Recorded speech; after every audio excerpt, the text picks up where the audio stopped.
Teaser చూసి cinema distribute చేయడానికి ఒప్పుకుంటాను. టీజర్ వాళ్ళు ఎలా డిసైడ్ చేస్తారు సార్? టీజర్ అద్భుతంగా ఉండొచ్చు, సినిమా బాగాలేకపోవచ్చు. టీజర్ బాగాలేకపోవచ్చు, సినిమా అద్భుతంగా ఉండొచ్చు. అది మన చేతుల్లో మారేడుమిల్లి అంటే మీ ఎక్స్పెక్టేషన్స్ తగ్గినట్టు వచ్చింది సార్? అందులో సొసైటీకి ఒక మెసేజ్ ఉంది, అలాంటి చూడలేదో ఆడియన్స్ అనిపించింది. తప్పుగా అనుకోకండి, ఇప్పుడు కొంతమంది ప్రొడ్యూసర్లు ఉన్నారు, ఈ బజ్ క్రియేట్ చేయడంలో వాళ్ళ పాత్ర కూడా ఉంటుంది. ఫర్ సపోజ్ ఎస్కేఎన్ గారిని తీసుకుంటే మనకి జీవితంలో అమ్మ నాన్న తర్వాత ఎవరైనా హ్యాపీ వ్యాలంటైన్స్ డే. మీరు మరి ఆ దాన్ని ఎలా తీసుకుంటారు? బజ్ కోసం నేనేం చేయాలని అడుగుతాను. సందీప్ కిషన్ గారి గురించి మాట్లాడుకుంటే మోస్ట్ అండర్ రేటెడ్ యాక్టర్స్, మరి ఈ సినిమా తర్వాత ఏమన్నా? డెఫినెట్గా సందీప్ గారి కెరియర్లో ఇంత లేట్ అయింది కదా సార్, దానికి రీజన్ ఏంటి సార్? విఎఫ్ఎక్స్ ఏనా? హీరోయిన్కి యాక్సిడెంట్ అయింది 4 months. కావ్య తప్ప మీరు షూటింగ్ యాక్సిడెంట్. కావచ్చు వరకు మన ఫైనల్ పార్ట్ 2 ఇప్పుడు డెఫినెట్గా అడిగాను మా రైటర్లను. Ladies and gentlemen, boys and girls and my dear nibbis and nibbas, welcome to Filmy Focus. నేను మీ ప్రియమైన దర్శన్. నాతో పాటు ఎవరు ఉన్నారంటే, సాధారణంగా మనకి ఇండస్ట్రీలో సక్సెస్ఫుల్ డైరెక్టర్స్ ప్రొడ్యూసర్స్ అనగానే కొంతమంది మైండ్లో మెదులుతూ ఉంటారు. బట్ కొంతమంది అసలు ఓపెన్ బుక్ కాదు కదా, క్లోజ్డ్ బుక్ కూడా కాదు, దొరకని బుక్లు ఉంటాయి కదా కొన్ని గ్రంథాలు, అలాంటి ఆయన అనమాట. ఈయన చాలా సక్సెస్ఫుల్ ప్రొడ్యూసర్, బట్ ఎవరికి బయటపడరు. ఎందుకంటే ఈయన చాలా మనలాంటి వాళ్ళే, మన మేమర్స్ లాగే ఇంట్రోవర్ట్ అనమాట. సో ఆయనతో మాట్లాడి ఆయన సక్సెస్ఫుల్ ఫార్ములాస్ ఏంటో కొన్ని తెలుసుకుందాం. అండ్ మేమర్స్ మీ దృష్టి పెడితే ఆయన కూడా వెలుగులోకి బయటికి రావచ్చు, రప్పించవచ్చు. సో రప్పించమని కోరుకుంటున్నాను. సో హాయ్ సార్, ఎలా ఉన్నారు? హాయ్ అండి, బాగున్నా. సో ముందుగా నిజమే కదా సార్ నేను చెప్పింది, ఇంట్రోవర్ట్ మీరు? సర్లేండి సార్. సో ఫస్ట్ దీని నుంచే స్టార్ట్ చేద్దాం.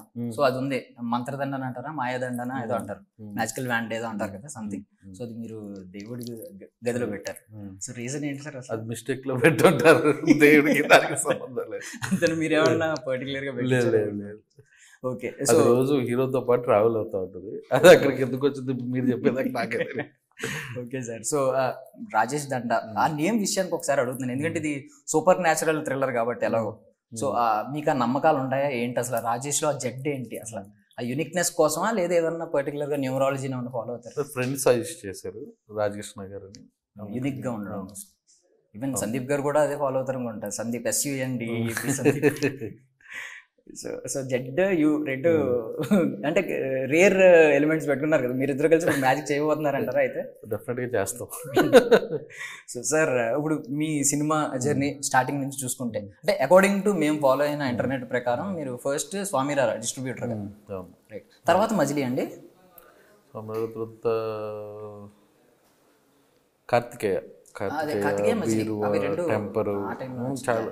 కార్తికేయ ఎప్పుడు మధ్యలో 7 ఏళ్ళు గ్యాప్. 19 కదా మజిలీ. సో మధ్యలో అంటే చాలా, ఐ మీన్ ఫస్ట్ ప్రాజెక్టే మీకు నాకు తెలిసి గోల్డెన్ నిఖిల్ 2 సినిమాలు నేనే చేశాను. కార్తికేయ మీకు పట్టుకున్నదంతా బంగారమే, ఎక్కడ పోతే వచ్చినారో కూడా నేను. అది కూడా చాలా మంచి హిట్, ఈయన డైరెక్టర్. సో ఆ పట్టుకున్నదంతా బంగారమే. బట్ మీకు దూకుడు ఉండాలి కదా యాక్చువల్గా, అంటే పట్టుకున్నదల్లా బంగారం అయిపోతుందని ఎక్కువ సినిమాలు డిస్ట్రిబ్యూట్ చేయడం ఇలాంటివి ఉంటాయి కదా, మీ క్యాలిక్యులేషన్స్ ఎలా ఉంటాయి సార్? అలా ఉండవు, నేను తక్కువ చేస్తాను. సంవత్సరానికి మ్యాక్సిమం 4 to 5 ఫిల్మ్స్ డిస్ట్రిబ్యూషన్లో నాకు నచ్చిన సినిమానే కొంటాను. అంటే ఏమన్నా ఒకటి మీరు మిస్ అయిన సినిమాలు ఏమన్నా ఉన్నాయా సార్? అంటే మీ క్యాలిక్యులేషన్ రాంగ్ అయ్యి తర్వాత అది పెద్ద హిట్ అయ్యి? గుర్తులేదు హానెస్ట్గా. అంటే 2020లో ఒకే సినిమా చేసాం, సర్లేరు నీకు ఎవరు. 21లో మాస్టర్ చేసాం. ఆ తర్వాత ఆల్మోస్ట్ శర్వానంద్, మహాసముద్రం. అంటే ఈ 3 ఏళ్లలో పెద్ద ఏం చేయలే. నేను అనుకోవడం డిస్ట్రిబ్యూటర్ గా మీకు కొంచెం నాకు తెలిసి లాభాలు బాగా తెచ్చిపెట్టను మహాసముద్రం ఏమో నేను అనుకుంటున్నాను. అంతే, అదొకటే కదా. 2021, 22లో డబ్బులు అనిసిమా అదొకటే, మిగతా అన్ని అప్పటికి మీరు ఇంకా ప్రొడ్యూసర్ అయిపోయారు తర్వాత ఇంకా. అవును. సో డిస్ట్రిబ్యూటర్గా ఓకే. మిగిలిన అంటే ఏం చూస్తారు సార్? అంటే మీరు ఫస్ట్ అప్పుడు చెప్పారు టీజర్ చూసి సినిమా డిస్ట్రిబ్యూట్ చేయడానికి ఒప్పుకుంటాను. టీజర్ వాళ్ళు ఎలా డిసైడ్ చేస్తారు సార్? అంటే నచ్చాలి కదా. ఇప్పుడు ఏదో కంటెంట్ చూసాం, కొత్తగా అనిపించింది అని నమ్మి టీజర్, రేపు సినిమా బాగాలేకపోవచ్చు, టీజర్ బాగుంటుంది, అది లక్ అంతా. ఇప్పుడు ఫర్ సపోజ్ అంటే నేను జనరల్గా మెన్షన్ చేస్తాను, ఇప్పుడు అజ్ఞాతవాసి టీజర్ చాలా అద్భుతంగా ఉంటుంది. మీకు అది చూడండి, ఒక బ్యాక్గ్రౌండ్ స్కోర్తో, అదే కృష్ణుడి ఆ బ్యాక్గ్రౌండ్ స్కోర్తో చాలా సూపర్ ఉంటుంది, క్రిస్ప్ ఉంటుంది. మరి టీజర్ చూసి కూడా జడ్జిమెంట్ రాంగ్ అవ్వచ్చు కదా సార్? అవ్వచ్చు. టీజర్ అద్భుతంగా ఉండొచ్చు, సినిమా బాగాలేకపోవచ్చు. టీజర్ బాగాలేకపోవచ్చు, సినిమా అద్భుతంగా ఉండొచ్చు. అది మన చేతుల్లో ఉండదు. అట్స్ ప్యూర్ లక్. అది మీకు ఉంది ఆ మ్యాజికల్ లక్ ఏదో అదేదో ఉంది నిజంగా. సో ఫస్ట్ ఆఫ్ ఆల్ చాలా గర్వంగా ఉంది, ఇంట్రోవర్ట్లు ఇలా సక్సెస్ అవుతూ ఉంటే. ఒక బేసికల్లీ ఒక ఇంట్రోవర్ట్ గా నాకు చాలా ఆనందంగా ఉంది. మేమర్స్ కూడా చాలా మంది ఉంటారు కదా ఇంట్రోవర్ట్స్, వాళ్ళ టాలెంట్ ఎవరికి తెలియదు. సో మీలో కూడా మీ మ్యాజికల్ ఆ మంత్ర లోపల ఒక ఫార్ములా ఉందని మేము నమ్ముతున్నాం సార్. సో అలా ఏం లేదండి, నాకు కథ నచ్చితే చేసుకుంటూ వెళ్తా. ఓకే, సో డిస్ట్రిబ్యూటర్కి అయితే టీజర్ రిలీజ్ అయిన తర్వాత దాన్ని చూసి నమ్మి టీజర్, ఒక డైరెక్టర్, హీరో, ట్రాక్, ఇంకా దాన్ని బట్టి ఒక క్యాలిక్యులేషన్. ప్రొడ్యూసర్గా అయితే సార్ కథ కథలో కూడా కొన్ని ప్రాబ్లమ్స్ ఉన్నాయి. ఏంటంటే ఇప్పుడు కొంచెం బాగా మాట్లాడేవాడు అయితే మీకు నెరేషన్లో అద్భుతంగా చూపించగలడు. కొంతమంది పాపం బాగా మాట్లాడలేనోడు, వాడు చాలా మంచి కంటెంట్ అనుకున్నా తడబడతా ఉంటాడు. మీరేమో ఫస్ట్ హాఫ్ చూసి పంపించేస్తారు వెనక. ఫస్ట్ హాఫ్ విన్న తర్వాత అంత ఇంట్రెస్టింగ్ అనిపించలేదు, ఇంకా టైం వేస్ట్ చేసుకోవద్దు పంపించేస్తానండి విన్నాను కదా. సో మరి అది ఆ క్యాలిక్యులేషన్ కూడా రాంగ్ అవ్వచ్చు కదా సార్? అద్భుతంగా నెరేట్ చేసిన వాడు అక్కడ అవుట్పుట్ అంత తీసుకురాకపోవచ్చు. ఓకే, అక్కడ జడ్జిమెంట్ ఎలా తీసుకుంటారు సార్? అతను ఎలా చెప్పినా ఆ కథలో ఏముంది అనేది అర్థమైంది కదా. చిన్నగా చెప్పొచ్చు. ఇప్పుడు మీరు పెద్దగా మాట్లాడుతున్నారు, నేను చిన్నగా మాట్లాడుతున్నాను. అందులో ఏముంటుంది? ఇది పెద్ద కౌంటర్, ఇది సూపర్ ఐడియా కావాలి. అంటే మీరు వాడి నెరేషన్ స్కిల్స్ కాకుండా మీరు ఆ కథ మీరు ఆలోచన కదా, దాని కంటెంట్ అంతుంది. నేను చదివితే నాకేం అర్థం కాదు, వింటేనే అర్థమైంది నాకు. ఓకే, సో సార్ అంటే ఇప్పుడు ప్రతి దానిలో మ్యాక్సిమం థ్రిల్లర్స్ ఏమన్నా పర్సనల్ ఇంట్రెస్టా సార్? థ్రిల్లర్ ఉంది అంటే మామూలుగా ఇది సూపర్ న్యాచురల్ థ్రిల్లర్ కదా సార్. అంటే ప్రతి ఏ జానరా అయినా దానికి థ్రిల్లర్ ఎలిమెంట్ యాడ్ అవుతుంది. ఇప్పుడు ఆడియన్స్ కూడా అదే కొడుతున్నారు. అంటే మీకు కూడా ఏమైనా పర్సనల్ చాయిసెస్ సార్ థ్రిల్లర్? అప్పుడు ఈ సినిమా పరంగా ఈ స్టోరీ వచ్చినప్పుడు ఒప్పుకోవడానికి రీజన్ ఏంటి సార్? ఫస్ట్ కథ ఒక 10 నిమిషాలు కథ చెప్పారు ఆనంద్ గారు. హీరో క్యారెక్టర్ ఇది, ఆ ఊరు ఇది. ఓకే సార్ అని ఇంకా అలా డెవలప్ చేసుకుంటూ ఫుల్ కథ వచ్చింది. అంటే ఫస్ట్ 10 టైం ఎంత ఇస్తారు మామూలుగా ఎవరైనా అడిగి? నేను 2 గంటలు కదండి. స్టార్టింగ్ ఆనంద్ గారు నేను ఫ్రెండ్స్ కాబట్టి ఐడియా చెప్పారు, బాగుంది సార్. ఇంకా అలా డెవలప్ చేసుకుంటూ ఫుల్ కథ ఒక 3 monthsలో. ఇప్పుడు జనరల్గా కొత్త వాళ్ళు వస్తే సార్ మరి నేను 2 గంటలు కదండి. 2 గంటలు కదండి. ఇప్పుడు అంటే సామాజిక వర్గం మీరు అలాగే విన్నారా సార్? బచ్చుల మళ్ళీ అంతే, నెక్స్ట్ ఇంకొక కథైనా అంతే. అరగంటలో చెప్తానంటే అరగంట విని మళ్ళీ ఫుల్ కథ చెప్పమన్నాడు. Okay, so first of all ఈ సినిమా విషయానికి వస్తే నాకే కాదు మామూలు చూసిన ఆడియన్స్ అందరికి గుర్తొచ్చిన సినిమాలు ఏంటంటే దగ్గరలో, అంటే పాతవి కాదు, ఈ దగ్గరలో అయితే ఫస్ట్ ఆఫ్ ఆల్ మీకే చెప్పుంటారు విరూపాక్ష అండ్ మంగళవారం. ఇంకొక సినిమా రీసెంట్గా ఒకటి చూసాను సార్, అది కూడా సక్సెస్ఫుల్ హిట్, పెద్ద హిట్ అయిన సినిమా, మంచి కంటెంట్ ఉన్న సినిమా. సో ఇవి గుర్తొస్తున్నాయి అనమాట జనరల్గా. అంటే మాకైతే సేఫెస్ట్ సినిమా అని అనిపించింది, పక్కా హిట్ అని అనిపించింది ఆడియన్స్గా మేము గెస్ట్ చేసింది అయితే. సో మీకేమన్నా అలాగే సేఫెస్ట్ జానరా అని ఏమన్నా ఉందా సార్? ఈ జానరాలో తీస్తే సేఫ్ ప్రొడ్యూసర్గా? అలా ఏం లేదు, నాకు డిఫరెంట్గా తీయాలి. అంటే రిపీట్ అవ్వకూడదు, జానరా మారాలని అలా ఏం లేదు. ఇప్పుడు ఫస్ట్ సినిమా సోషల్ డ్రామా, రెండో సినిమా ఫ్యామిలీ ఎంటర్టైన్మెంట్, ఇది ఫ్యాంటసీ. నెక్స్ట్ ఒక పీరియాడిక్లో యాక్షన్ డ్రామా నరేష్ గారితో. నెక్స్ట్తో సినిమా చిన్న ఫ్యాంటసీ ఎంటర్టైన్మెంట్. అలా ఎవరు సార్ దానికి అని చెప్పచ్చు? కిరణ్ బోరం గారితో. ఏంటి సార్ జానరా అన్నారు? అదే చిన్న ఫ్యాంటసీ ఎంటర్టైన్మెంట్. అది కూడా నెక్స్ట్ మాత్రం 90s బ్యాక్ డ్రాప్. అది మీరు నాకు తెలిసి 6 months ముందు నుంచి చెప్తున్నారు ఆల్మోస్ట్ అందరికి. ఓకే, సో ఈ సినిమాల ప్రొడ్యూసర్గా విషయానికి వస్తే ఇట్లు మారేడు మిల్లి అనేది అందరూ నాకు తెలిసి ప్రతి ఒక్కరు అప్రిషియేట్ చేసి ఉంటారు ఆ డేరింగ్కి. అంటే అప్పుడు రెగ్యులర్ జానరా కాదు అది ఆ టైంలో. సో దానికి నాకు తెలిసి చాలా మంది పొగుడు ఉంటారు, గట్స్ కి పొగుడు ఉంటారు చాలా మంది. సో ఆ పొగడ్తలు నచ్చుతున్నాయా? ఇమీడియట్ గా ఒక సినిమా పెద్ద హిట్ కొట్టిన సినిమా సామాజిక వర్గం కలెక్షన్లో, మీకు కలెక్షన్లు మాట్లాడుతూ ఉంటాయి, ఇక్కడేమో కమెంట్స్ వస్తూ ఉంటాయి, మంచి మంచి పాజిటివ్ కమెంట్స్, ఇక్కడ కలెక్షన్లు వస్తూ ఉంటాయి. సో ఇలాంటివి వచ్చినప్పుడు దేన్ని ఎక్కువ ఇష్టపడతా ఉంటారు ప్రొడ్యూసర్గానే చెప్పండి? ఫస్ట్ పేరు కావాలి సార్, పేరు. మంచి సినిమాలు తీస్తున్నారు అనే పేరు కావాలి. ఆ తర్వాత డబ్బు ఆటోమేటిక్గా వస్తుంది డెఫినెట్గా. సో ఇట్లు మారేడు మిల్లి అంటే మీ ఎక్స్పెక్టేషన్స్కి తగ్గినట్టు వచ్చిందా సార్? నాకు ఫుల్ కథ విన్నాను నేను. ఫుల్ కథ విని నాకు బాగా నచ్చి నేనే నరేష్ గారికి డైరెక్టర్ని ప్యాచింగ్ చేసి చేశాను. అంటే అవుట్పుట్ అండ్ దానికి వచ్చిన అంటే అందులో సొసైటీకి ఒక మెసేజ్ ఉంది, అలాంటి చూడలేదో ఆడియన్స్ అనిపించింది. కానీ నాకు చాలా కాల్స్ వచ్చినాయి, మంచి సినిమా తీశారు, ఇలాంటి కథ సెలెక్ట్ చేసుకోవాలంటే ఇది ఉండాలి, పేరు వచ్చింది బాగా. బట్ ఓటీటీలో బ్లాక్ బస్టర్ మళ్ళీ సినిమా.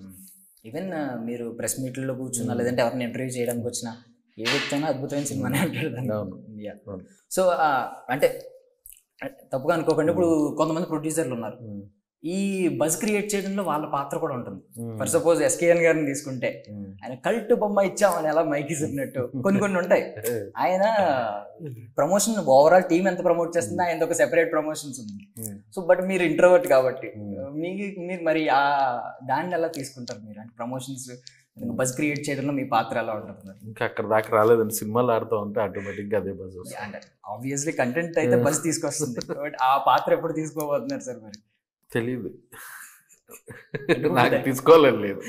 అదే సార్, ఇప్పుడు అంటే ఇప్పుడు కొంచెం పర్వాలేదు, కొంచెం అన్నా వస్తున్నారు, బాగానే వస్తున్నారు, ఇంత సక్సెస్ఫుల్ కెరియర్ ఉంది వెనకాల, అయినా సరే ఇప్పుడే లైట్ గా వస్తున్నారు మాట్లాడడానికి అందరితో. రేర్గా ఇచ్చేవారు ఇంటర్వ్యూస్ కూడా, బట్ ఆ పాత్ర కూడా తీసుకుంటారేమో కదా సార్? ఏం ఫ్యూచర్లో తెలియదు, యాజ్ ఆఫ్ అయితే నాకు ఇంట్రెస్ట్ లేదు. ఓకే, సో అంటే అప్పుడు బజ్ వల్ల హిట్ అయిన సినిమాలు చాలా ఉన్నాయి సార్, క్యాష్ చేసుకున్నాయి. ఫర్ సపోజ్ మీకు example baby, pure buzz, collections బాగా వచ్చినాయి. మేము ఫేమస్ లాంటి ఒక సినిమా వచ్చింది, మొత్తం బజ్ వాళ్ళు ఒక డిఫరెంట్ ప్రమోషన్స్ చేసుకున్నారు, దానివల్ల బాగా క్యాష్ చేసుకున్నారు. బికాస్ ఇందాక మీరు చాలా ఛానల్స్ చెప్తున్నారు ఏమని ఓటీటీకి వచ్చేస్తుంది 3 weeks 4 weeks లాగా, మరి బజ్ కూడా ఈ రోజుల్లో అవసరం కదా సార్? అంటే బజ్ కోసం నేనేం చేయాలని అడుగుతున్నా, మీరు అదే చేయలేనని. మీరేం చేయాలనుకుంటున్నారని నేను అడుగుతున్నాను. నేను చేస్తే ఇంకా బజ్ అది ఇంకా రాలా, నాకు ఆ స్టేచర్ రాలా, వచ్చినప్పుడు ఆటోమేటిక్గా వస్తుంది అది, దానికోసం పాకులు అడగదు కదా. సో మీరు చేసేది ఏంటంటే ప్యూర్ అంటే మంచి కంటెంట్ ఎక్కడ ఉందనేది ఫైండ్ అవుట్ చేయడంలో మీ పాత్ర ఉంటుంది, అంతే కదా? డెఫినెట్గా. ఓకే, సో సందీప్ కిషన్ గారి గురించి మాట్లాడుకుంటే ఆయన అందరూ అనుకునేది మోస్ట్ అండర్ రేటెడ్ యాక్టర్స్. ఆయనకి ఆయన ఎంత డిజర్వ్ చేయాలో అంత ఇంకా రావట్లేదు, బికాస్ ఆయన యాక్టింగ్ స్కిల్స్ గురించి ఎప్పటి నుంచో తెలుసు, even 90s kids 20s kids అందరికీ తెలుసు. సో మరి ఈ సినిమా తర్వాత ఏమన్నా ఆ డిజర్వింగ్ రోల్, ఆ డిజర్వింగ్ వస్తుంది అంటారా? ఫేమ్ ఆయనకు హిట్ వస్తుందా అని అడుగుతున్నారా? అంతే, డెఫినెట్గా వస్తుంది, ఇండైరెక్ట్ గా. డెఫినెట్గా అదే డైరెక్ట్గా అడగచ్చు కదా. ఇప్పుడు మీరు కూడా నాన్ లీనియర్ స్క్రీన్ ప్లే సినిమాకి అదే కష్టపడతాడు, ఈ సినిమాకి ఆ కష్టానికి ఫలితం వస్తుంది. డెఫినెట్గా సందీప్ గారి కెరియర్ లో ఒక బ్లాక్ బస్టర్ సినిమా ఇది. ఈవెన్ ఎక్కడికి పోతావు చిన్నవాడ కూడా మమ్మల్ని అందరినీ షాక్ చేసింది సినిమా. అంటే మీరు చూసారా సార్? మీకు మిమ్మల్ని కూడా షాక్ చేసింది సార్ సినిమా? కంటెంట్ వైజ్ ఒక కొత్త క్రియేటివ్ గా అనిపించింది, కొత్త పాయింట్ అనిపించింది. సో ఇది కూడా దాంతో కంపేర్ చేస్తున్నాను నార్మల్ గా, ఎందుకంటే డైరెక్టర్ సేమ్ కాబట్టి. ఇది కూడా మీకు ఆ ఫీల్ వచ్చిందా? కొత్త పాయింట్ ఇది ఖచ్చితంగా. అవును, డెఫినెట్ గా థియేటర్కల్ ఎక్స్పీరియన్స్ ఫిల్మ్, పక్కా థియేటర్కల్ ఎక్స్పీరియన్స్. సో ఆల్రెడీ మీరు ఈ సాంగ్ రిలీజ్ చేసి బజ్ క్రియేట్ అయ్యింది నాకు తెలిసి చాలా మంత్స్ అయిపోయింది, 9 months 10 months సార్? ఆ సాంగ్ 11 months 1 year అయిపోతుంది అయితే ఆల్మోస్ట్. మరి ఆ బజ్ ఆ టైంలో క్రియేట్ అవుతూ ఇంత లేట్ అయింది కదా సార్, దానికి రీజన్ ఏంటి సార్? అసలు విఎఫ్ఎక్స్ ఏనా ప్యూర్లీ? మధ్యలో హీరోయిన్ కి యాక్సిడెంట్ అయింది 4 months. ఎవరికి సార్? కావ్య తప్పరికి. అయ్యో, వేరే షూటింగ్ లో యాక్సిడెంట్ అయింది, అలా అలా డిలే అవుతూ వచ్చింది. బట్ ఆ సినిమా ఆ పాట రిలీజ్ అయ్యి అంత గ్యాప్ రావడం కూడా ఇవాళ మంచిది అనిపిస్తుంది. ఎవరు ఆ పాట మర్చిపోలేదు ఇంకా. ఈవెన్ 100 million దాటేసింది కదా సార్, ఆల్రెడీ 110 million వచ్చినట్టు. ఇన్స్టాగ్రామ్ లో అయితే మనం కౌంట్ చేయలేమేమో. 10 lakhs అబౌవ్ రీల్స్ వచ్చినాయి, నిజమే చెప్తున్నాను. అసలు మెమరబుల్ అది. అవును, అంతే సార్. సో ఓకే, దీని పరంగా ఇది ఓకే. సో డైరెక్టర్ ఆనంద్ గారు అంటే ఇప్పుడు కొలాబరేట్ అయ్యారు, సందీప్ కిషన్ గారు మీకు ఫ్రెండ్. డైరెక్టర్ ఆనంద్ గారు ఎప్పటి నుంచి అండి? ముందు ఒక సినిమా టైగర్ సినిమా నుంచి పరిచయం. టైగర్ సినిమాకి అంటే మీ రోల్ ఏమో సార్? నాకేం లేదు, బట్ ఫ్రెండ్, ఒక ఫ్రెండ్ ద్వారా ఫ్రెండ్. టైగర్ సినిమా మేమనుకోవడం ఒక క్షణంలో కాదు కాదు కాదు, ఒక్క క్షణం. టైగర్ నుంచే మేమిద్దరం ఆడుకుంటే వాళ్ళు, ఆనంద్ గారు నేను. ఆ తర్వాత ఎక్కడ పోతే వచ్చినాడు నేనే డిస్ట్రిబ్యూటర్, ఎక్కడ పోతే వచ్చినాడు తర్వాత ఆయనతో సినిమా చదువుకున్నప్పుడే ఒక క్షణం తర్వాత నాకు సులువుగా చేద్దాం స్టార్ట్ అయింది. సందీప్ కిషన్ గారితో అండి మరి ఇప్పుడు? సందీప్ కిషన్ వెంకటగారి ఎక్స్ప్రెస్ నుంచి ఫ్రెండ్ నాకు. ఫస్ట్ ఆయన ఓకే, ఆయన ఇనిషియల్ స్టేజ్ నుంచి మీకు ఫ్రెండ్స్. బాగా సార్? బాగా. అంటే మరి మిమ్మల్ని ప్రొడ్యూసర్ అవ్వమని ఆయన ఎప్పుడు సార్ మిమ్మల్ని ఎప్పుడైనా మోటివేట్ చేశారా ఈ లోపు ఈ గ్యాప్లో? కోవిడ్ టైంలో అనుకున్నాం ప్రొడక్షన్ నాంది తర్వాత. నాంది డైరెక్టర్ నేను ఫ్రెండ్స్ ఆ సినిమా టైంలో మన సినిమా చేద్దాం. అప్పుడు ఈయన కూడా మోటివేట్ చేశారా సందీప్ గారు? బేసిక్గా ఫస్ట్ సందీపే మోటివేట్ చేసింది. మరి అది అనుకోలేదా సందీప్ గారితోనే ఫస్ట్ సినిమా తీద్దామని? అంటే మీకు ఉంటుంది ఫస్ట్ స్టార్ట్ చేసింది ఇదే కదా. స్టార్ట్ చేసింది ఇది. ప్రొడక్షన్ నెంబర్ 1 ఊరి పేరు Bhairav. Okay, production number 1 miss అయ్యాను. సో అంటే దీనివల్ల సెకండ్ ఊరి పేరు Bhairav Kona, second sorry second Maredumilli ప్రయాణికం, థర్డ్ సామజాడు. ఓకే, సో ఇప్పుడు ఈ ఊరు పేరు ఫ్యాంటసీ ఏంటి సార్? అంటే ఇట్లు మారేడుమిల్లి నియోజకవర్గం ఊరి పేరు అది అలా వచ్చింది ఫ్యాంటసీ కదా. అంటే మీకు టైటిల్ స్టోరీ నేరేట్ చేసినప్పుడు టైటిల్ ఆలోచించరా సార్? రియాలిటీగా పెట్టాలండి. ఇప్పుడు అదేంటంటే ఒక విలేజ్ లో ఉన్న ప్రాబ్లం, ఒక ట్రైబల్ విలేజ్, వాళ్ళు ఓటేయాలంటే 7 కిలోమీటర్ల కిందకి వెళ్ళాలి, ఓటేసి పైకి వెళ్ళాలి, వాళ్ళు ఎవరు పట్టించుకోవట్లా. కాబట్టి ఆ ఊరి పేరు రిజిస్టర్ చేయాలి. కాబట్టి మారేడుమిల్లి అప్పుడు ఫేమస్ అయింది కదా పుష్పలో, ఆ విలేజ్ అనుకున్నాం. వాళ్ళందరి ప్రాబ్లం వాళ్ళు చెప్పుకోవాలి కాబట్టి ఇట్లు మారేడుమిల్లి ప్రజానికం కొత్త టైటిల్ అనుకున్నాం.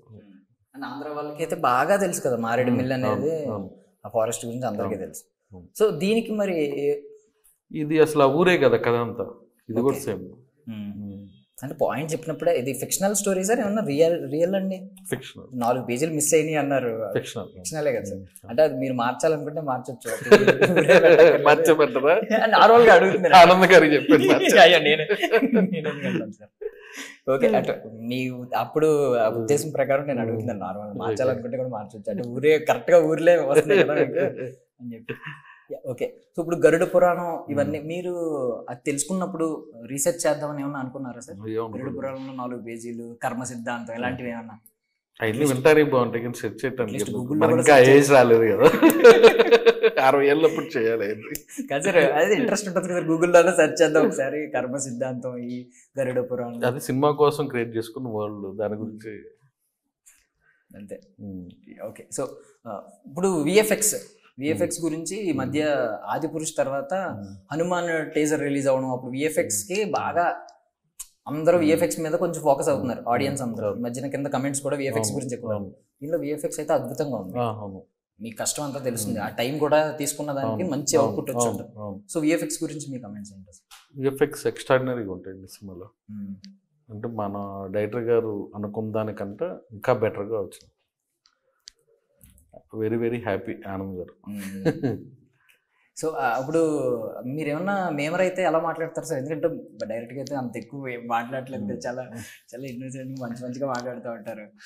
ఒకవేళ మేమర్ అయి ఉంటే బయట పెట్టేవారా? మీలో ఉన్న కొంచెం నాటీ యాంగిల్ కూడా అందరికీ ఉంటుంది, ఇవన్నీ బయట పెట్టేవారా? తెలీదు, నేను కొంచెం రిజర్వ్డ్గా ఉంటా, టక్ మాట్లాడలేదు. అది కెమెరా ఫీర్ కూడా ఉంటుంది కదా. ఉంది ఇప్పుడు పోతుంది. మీరు కొన్న కెమెరాలు ఇవన్నీ. ఓకే, సో ప్రొడ్యూసర్ గా ఒక మాట చెప్తాను నార్మల్ గా, అంటే దీంతో కంపేర్ చేస్తున్నాను అనుకోకండి మామూలుగా, ఎందుకంటే సినిమా అంటే అందరికీ ప్రేమ, సినిమా అన్నం పెడుతుంది ఇవన్నీ.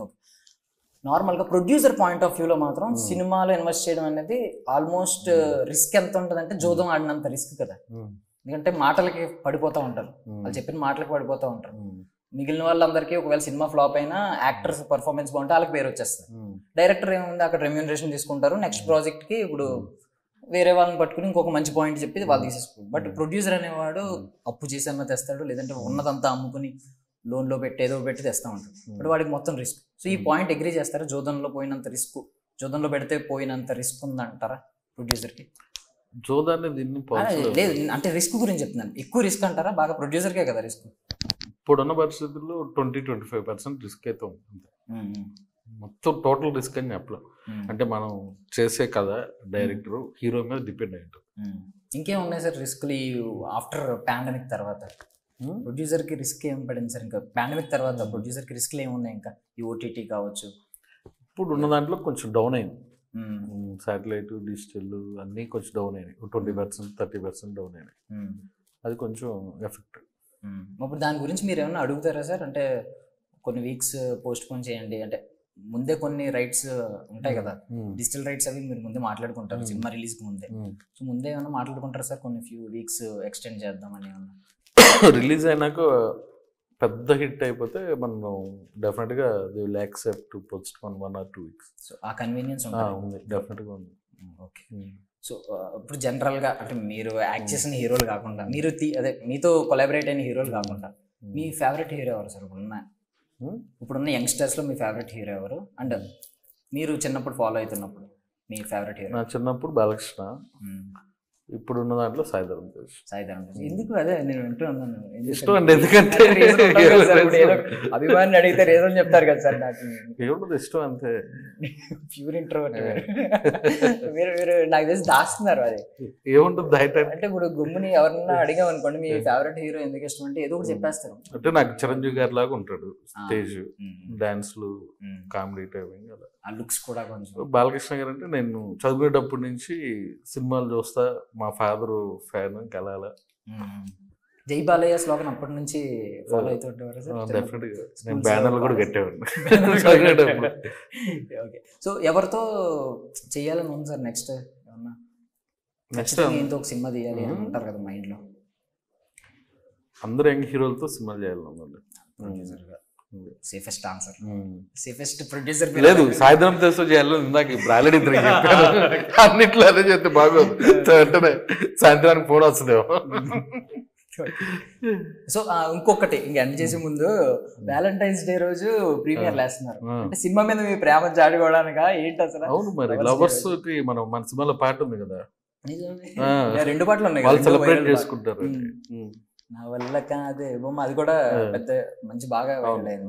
సో అంటే వాటి గురించేనా ఇంకేమన్నా వ్యాలంటైన్స్ డే రోజు ప్రత్యేకంగా ఏంటంటే 2 days ముందే వేద్దాం అనుకున్నాం. వ్యాలంటైన్స్ డే అయితే చాలా ముందు రోజు 5 days ముందే. బట్ ఇప్పుడు ఎలా ప్లాన్ చేసుకోవచ్చు సార్? అంటే మీకు రివ్యూస్ వస్తూ ఉంటాయి, బయట మీరు టూర్కి వెళ్ళొచ్చు. ఇప్పుడు కూడా అలాగే ఒక 4-5 days నుంచి ప్లాన్ చేసుకోవచ్చు సార్ అసలు? నెక్స్ట్ సినిమా అలాగే చేద్దాం మళ్ళీ. నేను ఊరికే అడిగాను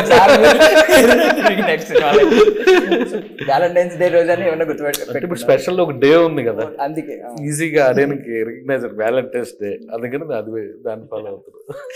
ఓకే సార్. నాకైతే నేను నిజంగా చెప్తున్నాను, అద్భుతంగా అనిపించింది సార్. నాకు ఎక్కడికి పోతావు చిన్నవాడక ఆ టైంలో ఎంత మంచి పాయింట్ అనిపించిందో, ఇంకొంచెం బాగా అనిపించింది. అండ్ విఎఫ్ఎక్స్ యాడ్ అయింది బాగా, చాలా బాగా అనిపించింది. ఖచ్చితంగా హిట్ కొడతారు అనిపిస్తుంది. పాయింట్ అంటే ఆ గరుడ పురాణ ఆ బొమ్మ చూస్తుంటే నాకు అన్వేషిత చిన్నప్పుడు సీరియల్లో గుర్తొచ్చింది. ఇంకా భయం కొంచెం. So I wish you all success sir. Thank you. ఖచ్చితంగా సక్సెస్ మీట్ లో మళ్ళీ కలుస్తామని నమ్ముతున్నాను. డెఫినెట్ గా. అండ్ నెక్స్ట్ ఇంటర్వ్యూకి వచ్చేసరికి మిమ్మల్ని మేమర్స్ కూడా బయటికి లాగాలని. Thank you. సో సామాజిక వర్గం అన్న ఫైనల్ Part 2 ఇప్పుడు డెఫినెట్ గా అడిగాను మా రైటర్ని, ప్లాన్ చేద్దాం అని చెప్పారు. నేను కూడా వెయిటింగ్. సీజర్ నరేష్ గారిని కొంచెం ఎక్స్టెండెడ్ వర్షన్ పెట్టారు కదా, ఇలా కవాలీలా వచ్చారు. ఎక్స్టెండెడ్ వర్షన్ పెడతారని కోరుకుంటున్నాను. Thank you sir, thank you so much. All success. Thank you. That's all for now. This is Darshan signing off.